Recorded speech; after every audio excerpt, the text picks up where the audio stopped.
મુદ્દા નંબર 1 પર જઈશું અને જે મુદ્દો છે એ અમદાવાદની અંદર ખ્યાતિકાંડનો જે મામલો કે જેમાં હવે સૂત્રધાર કાર્તિક પટેલની ધરપકડ કરવામાં આવી છે। કાર્તિક પટેલની પૂછપરછમાં અનેક ખુલાસાઓ થાય, પણ અહીંયા સવાલ એ છે કે આ ખ્યાતિકાંડ કે જેના કારણે અનેક લોકોએ પોતાનો જીવ ગુમાવ્યો છે। પીએમજેએવાય યોજના કે જેની અંદર આ બહુ જ મોટું કૌભાંડ કે જેનો મોટો મેઇન સૂત્રધાર કાર્તિક પટેલ હવે ઝડપી લેવામાં આવ્યો છે। કાર્તિક પટેલ પાસેથી નવો મોબાઈલ મળી આવ્યો છે। આ કાર્તિક પટેલ કે જેને ઝડપવામાં આટલા દિવસો કેમ લાગ્યા એ પણ એક મોટો સવાલ છે। અહીંયા સવાલ એ પણ થઈ રહ્યો છે કે જે મોટા ખર્ચા બતાડવામાં આવે છે, જે આ કાર્તિક પટેલ કે જેની બેનામી પ્રોપર્ટી જે જપ્ત કરવામાં આવશે, સાથે જ અહીંયા બીજો સવાલ એ પણ થાય કે આ આટલા દિવસોથી અલગ અલગ જે દેશની અંદર ફરી રહ્યો હતો, ક્યાંક એવા પણ સમાચાર આવ્યા કે ઓસ્ટ્રેલિયામાં છે, ત્યાંથી દુબઈ ગયો, આવા અનેક સમાચાર જે વિકાસ અહીંયા સામે આવી રહ્યા હતા અને હવે આ 65 દિવસ કદાચ એના પછી હવે ઝડપવામાં આવ્યો છે કાર્તિક પટેલ। બિલકુલ 63 થી 64 દિવસ જેટલો સમય વીતી ગયો છે। આ એક એવું કાંડ છે, એક એવું આ ષડયંત્ર છે જેનાથી આપણને ખબર પડી કે આયુષ્યમાન યોજના તેમાં પણ ગોલમાલ થઈ શકે છે અને આ ગોલમાલનો એક રસ્તો આ લોકોએ શોધી કાઢ્યો હતો, જેનો મુખ્ય કિંગપિન છે કાર્તિક પટેલ। અત્યાર સુધી તે ફરાર હતો। પહેલા તો તે ઓસ્ટ્રેલિયા ગયો હતો, ત્યાંથી ન્યુઝીલેન્ડ ગયો અને પછી દુબઈ જતો રહ્યો હતો। જો કે ગઈકાલે મોડી રાત્રે તે અમદાવાદ પોતાના ધર્મપત્નીની સારવાર માટે આવ્યો હતો તેવી પોલીસે થિયરી આપી છે અને પછી તેને એરપોર્ટ પરથી ઝડપી લેવામાં આવ્યો છે। આ એ જ કાર્તિક પટેલ છે કે જેણે લોકોના હૃદય ચીરી ચીરીને પૈસા ભેગા કર્યા અને કરોડો રૂપિયા તેણે ઘર ભેગા કર્યા। સાથે સાથે એ પણ બતાવતો હતો કે આમાં અમને ખોટ જઈ રહી છે। જો કે હવે તેના પાપનો ઘડો ભરાઈ ચૂક્યો છે, પરંતુ સવાલ એ છે કે આટલો બધો સમય આખરે કેમ લાગ્યો, કેમ આમાં રાહ જોવામાં આવી। અમદાવાદ ક્રાઇમ બ્રાન્ચની કામગીરી પર કોઈ પ્રશ્ન નથી, પરંતુ જે નાટ્યાત્મક રીતે કાર્તિક પટેલની ધરપકડ કરવામાં આવી છે શંકા ચોક્કસથી ઉપજાવે, કારણ કે ક્રાઇમ બ્રાન્ચ કે તેની પાસે પોતાનું વિશાળ નેટવર્ક છે, જોરદાર આ એજન્સી છે અને તેને આટલો બધો સમય લાગી ગયો। અને કાર્તિક પટેલ કે જે આટલો મોટો ષડયંત્રકાર છે, શું તેને ખબર નહીં હોય કે અમદાવાદ એરપોર્ટ પર આવશે, તેની સામે લુકઆઉટ નોટિસ જાહેર થયેલી છે અને પછી તે પકડાઈ જાય છે, એટલે ચોક્કસથી તેના પર સવાલ ઉઠે છે। પરંતુ અમને એજન્સી પર ક્રાઇમ બ્રાન્ચના જે વરિષ્ઠ અધિકારીઓ છે, પ્રામાણિક અધિકારીઓ છે, તેમના પર વિશ્વાસ છે।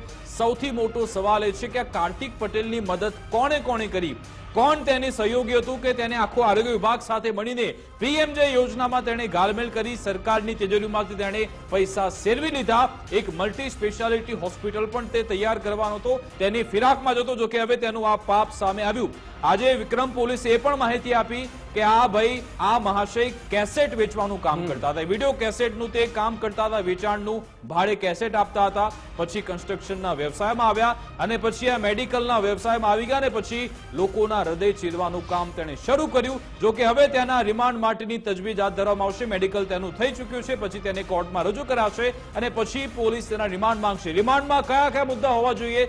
સૌથી મહત્વનો મુદ્દો છે કે આરોગ્ય વિભાગના કયા મોટા અધિકારી સાથે આ કાર્તિક પટેલની સાંઠગાંઠ છે, કયા એવા મોટા રાજકીય નેતા છે જેની સાંઠગાંઠ આ કાર્તિક પટેલ છે, કારણ કે મોટા રાજકીય નેતાઓના હાથ વગર, તેમના આશીર્વાદ વગર આટલું મોટું કારસ્તાન શક્ય જ નથી।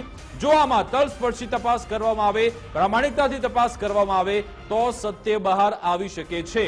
આખા કેસમાં વસ્ત્રાપુર પોલીસ સામે પણ ઘણા બધા સવાલ ઉઠ્યા હતા, એટલા માટે જ પછી ક્રાઇમ બ્રાન્ચને તપાસ સોંપી અને હવે આરોપી ઝડપાયો છે। એટલે આખા કેસમાં તમામે તમામ આરોપી ઝડપાઈ ચૂક્યા છે। હવે જોવાનું એ રહેશે કે આખરે આ આખું કારસ્તાન, આખું નેક્સસ કેવી રીતે ચાલતું હતું, કે પછી ફક્ત આ 8 લોકો સુધી તપાસ સીમિત રહી જાય છે, કારણ કે હજુ નાના નાના અધિકારી ચોક્કસથી સસ્પેન્ડ થયા છે, પરંતુ કયા એ મોટા અધિકારી છે આરોગ્ય વિભાગના જેમની મદદથી, જેમની રહેમ નજર હેઠળ પીએમજે યોજનામાં આખું મોટું કારસ્તાન ચાલતું હતું। આજે ક્રાઇમ બ્રાન્ચે શું નિવેદન આપ્યું તે પણ સાંભળી લઈએ।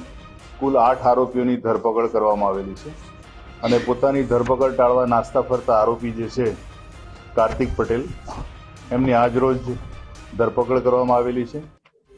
એ આ બનાવ બન્યો ત્યારે એ અરસામાં એ ઓસ્ટ્રેલિયા ખાતે ગયેલા હતા અને ત્યાંથી દુબઈના જે ઓન અરાઇવલ વિઝા મેળવી તે દુબઈ ખાતે રોકાયેલા હતા અને 2 મહિના સુધીનો સમય એમણે આ રીતે પસાર કરેલો છે। કાર્તિક પટેલ જે શરૂઆતમાં જે છે એ એમણે જ્યારે યુવાનીમાં વ્યવસાયની શરૂઆત કરેલી ત્યારે વિડીયો કેસેટ બનાવવાનું વિડીયો કેસેટ વેચવાનું કામ શરૂ કરેલું અને ત્યારબાદ કન્સ્ટ્રક્શનના વ્યવસાયમાં જોડાયેલા અને એ સિવાય કેન્ટોનમેન્ટમાં આવેલી ફિરદોસ અમૃત સ્કૂલ અને ખ્યાતિ વર્લ્ડ સ્કૂલ ખ્યાતિ ફાઉન્ડેશનના નામથી એજ્યુકેશન ઇન્સ્ટિટ્યૂટ છે, એમના નર્સિંગ કોલેજ છે, અને BBA BCAના જે કોર્સીસ ચલાવતી ઇન્સ્ટિટ્યૂટ એમના પોતાની છે. એટલે વિકાસ, અહીંયા સવાલ તો એ થાય જ કે અહીંયા કોઈ ને કોઈ મોટા માથાઓનું ઇન્વોલ્વમેન્ટ હોય છે જ, કારણ કે એક કેસેટ વેચતો વ્યક્તિ જ્યારે આવા ભરોસાપાત્ર, આવા ગણાતા મેડિકલ બિઝનેસમાં આવે છે, મેડિકલ વ્યવસાયમાં, કે જ્યાં લોકોના જીવ સાથે ક્યાંક ને ક્યાંક આ રમત રમી રહ્યા હતા, હવે આટલી મોટી જ્યારે આ કાંડ થાય છે ત્યારે કોંગ્રેસ નેતાના પણ નિવેદન આવી રહ્યા છે. કોંગ્રેસ નેતા અમિત ચાવડાએ સરકાર પર આકરા પ્રહાર કર્યા હતા. એમણે કહ્યું હતું કે ખ્યાતિ કાંડનો કાર્તિક પટેલ 65 દિવસે જ્યારે ઝડપાયો છે ત્યારે સરકારની મિલીભગતથી વિદેશમાં આરામથી ફર્યો છે, ત્યાં રહેતો હતો. અમરેલીમાં એક બાજુ જ્યાં પાયલ ગોટીનો વરઘોડો કાઢવાની હિંમત લોકોને થઈ રહી છે, ત્યારે કાર્તિક પટેલનો વરઘોડો ક્યારે કાઢવામાં આવશે, કાઢશે કે નહીં, આવા સવાલ અમિત ચાવડાએ કહ્યા હતા. અમિત ચાવડાએ શું કહ્યું હતું એ પણ આપણે સાંભળીશું.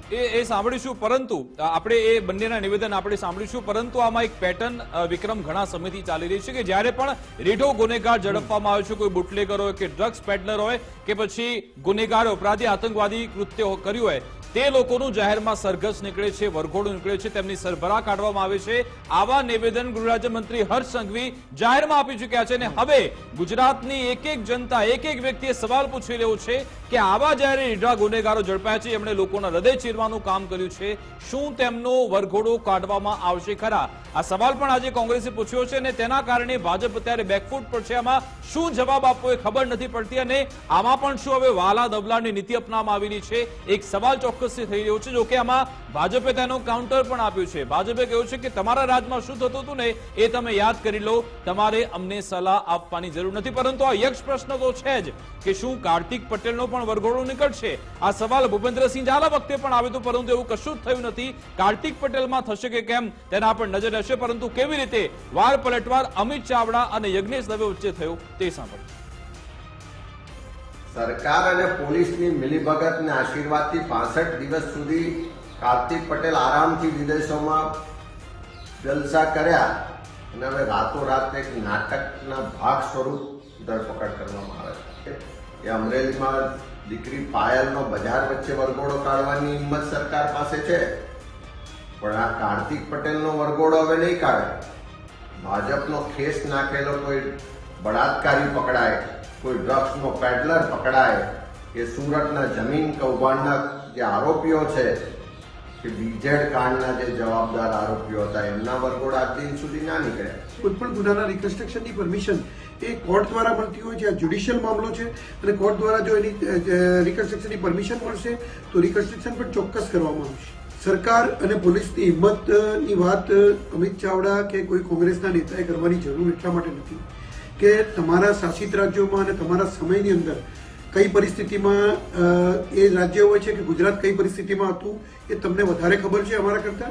અને બીજું કે ભારતીય જનતા પાર્ટીના સુશાસનની અંદર કોઈ પણ ગુનેગારને ક્યારેય બક્ષવામાં આવતો નથી અને એને યોગ્ય સજા કરવામાં આવે છે, ત્વરિત સજા કરવામાં આવે છે. એટલે એના માટે મારે કોઈ કોંગ્રેસના નેતાની નસીહતની જરૂર નથી.